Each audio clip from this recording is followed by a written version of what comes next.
programa continúa hablando sobre la jurisdicción penal, ¿sí? Es un concepto que todos conocemos, pero que no está de más reverlo.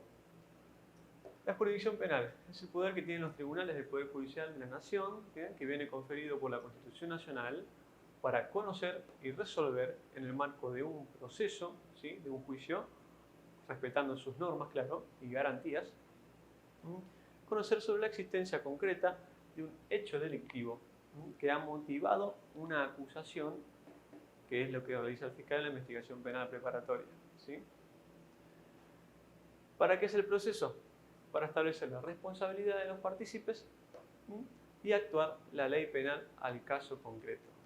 Es importante destacar esta parte, ¿sí? Que el juez, a la hora de conocer y resolver, debe hacerlo de una forma imparcial, es decir, que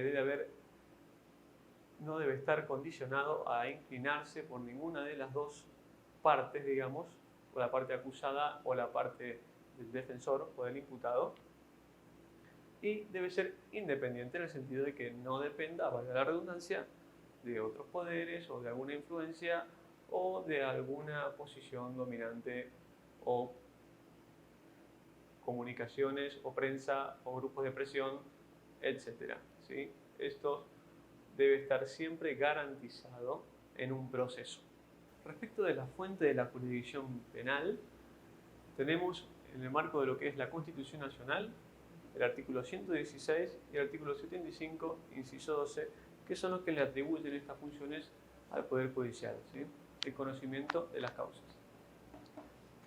En el marco de la Constitución de la Provincia de Córdoba, lo mismo tenemos en el artículo 160, ¿sí? Estas son las fuentes de la jurisdicción penal.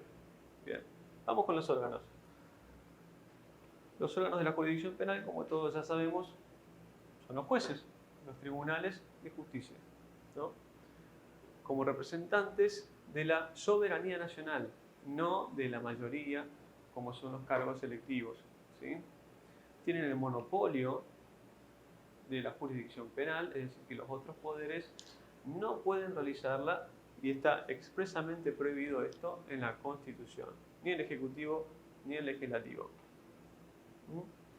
Por otro lado, las decisiones que tomen los jueces no van a poder ser revisables por los otros poderes políticos, ¿sí?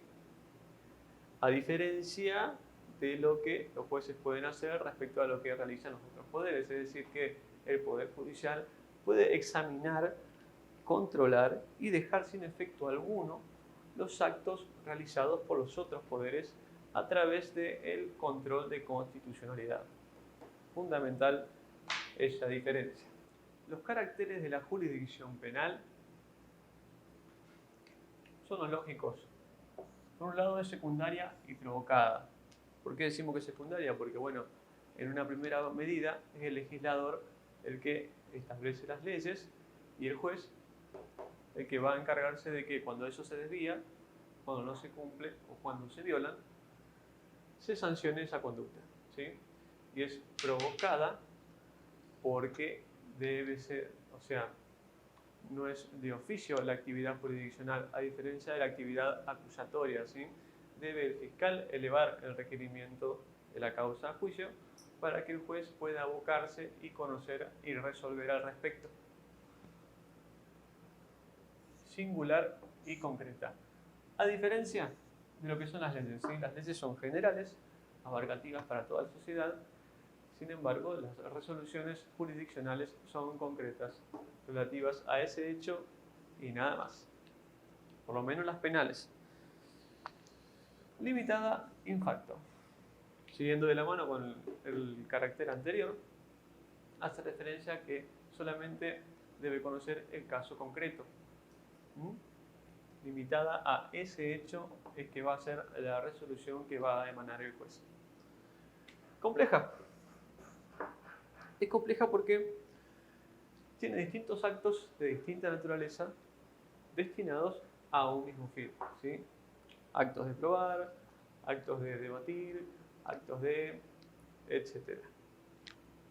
Respecto al contenido de la jurisdicción penal,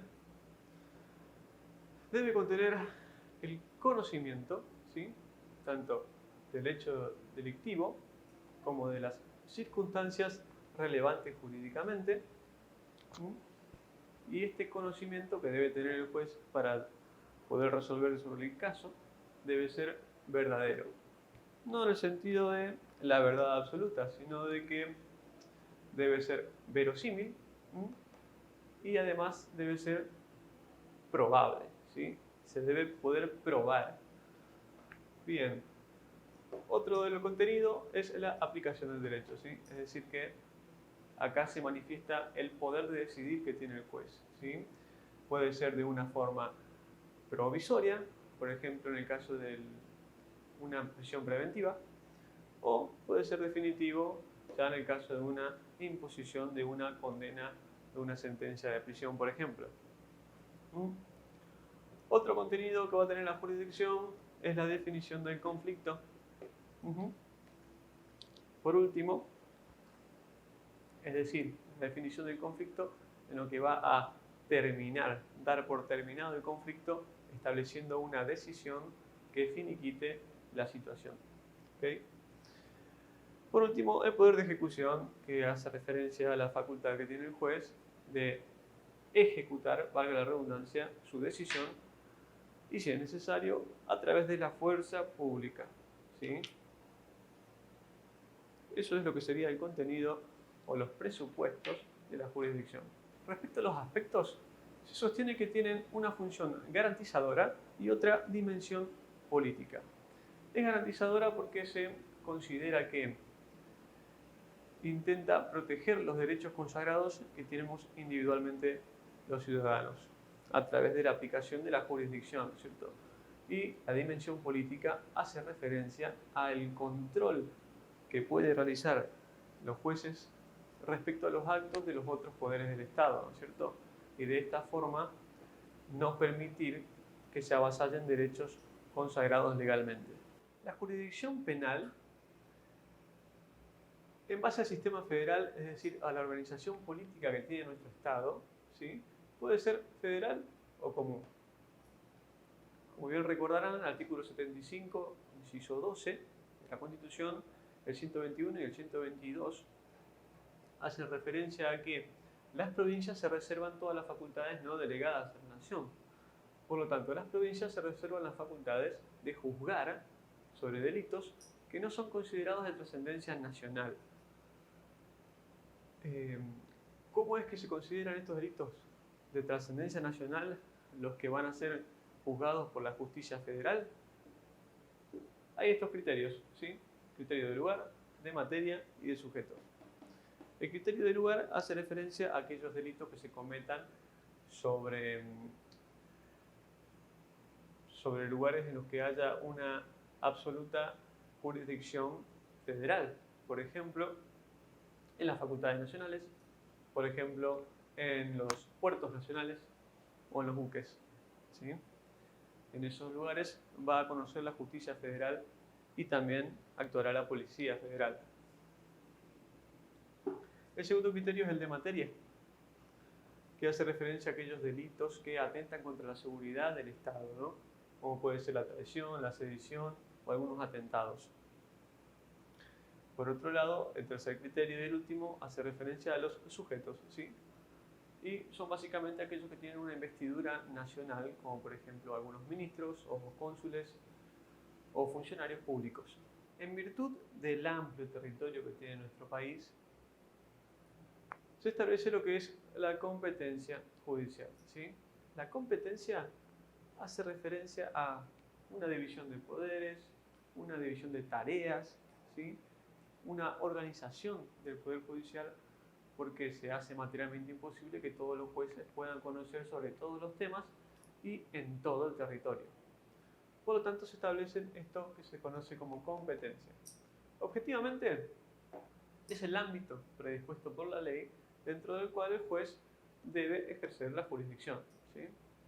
Subjetivamente, es decir, desde la perspectiva del juez, es el poder deber que tiene el juez de ejercer la jurisdicción respecto a un asunto, a un caso concreto.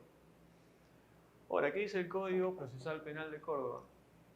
Dice que es un porcentaje de jurisdicción asignado a los órganos del Poder Judicial en relación a distintos criterios. Material, es decir, a un tipo delictivo que considera cuestiones más como la naturaleza de la acción, o la cantidad o la calidad de la pena, o la edad del imputado, esto va a ser la materia, ¿sí? Respecto al territorio, es decir, al espacio geográfico, a las circunscripciones en las que se divide nuestra provincia, o a la conexión, es decir, cuando los delitos tengan relación o consecuencia en otros, etc. Esta determinación de la competencia material está establecida muy claramente en el artículo 40 del Código Procesal Penal, ¿sí? Artículo 40, Código Procesal Penal de Córdoba, en el que dice que se tendrán en cuenta todas las penas establecidas por la ley por el delito consumado y sus circunstancias agravantes de calificación, ¿sí? Sin embargo, no se acumularán las que sean por concursos, ¿sí? Y es probable, para la determinación de la competencia material, se tendrán en cuenta todas las penas establecidas en la ley para los delitos, ¿sí? Y las circunstancias agravantes y calificantes. Esto está en el artículo 40 del Código Procesal y Penal de Córdoba, ¿sí? Sin embargo, no se tendrá en cuenta la acumulación de penas por concursos de hechos de la misma competencia. Esto está bastante claro y lo pueden consultar en la ley. Entonces, resumiendo, competencia material. Se va a tener en cuenta naturaleza de la acción, calidad y cantidad de la pena y la edad del imputado. Lo recalco porque son cosas que se suelen preguntar en las parciales. Al respecto de esta unidad, el punto más importante es este punto de la competencia.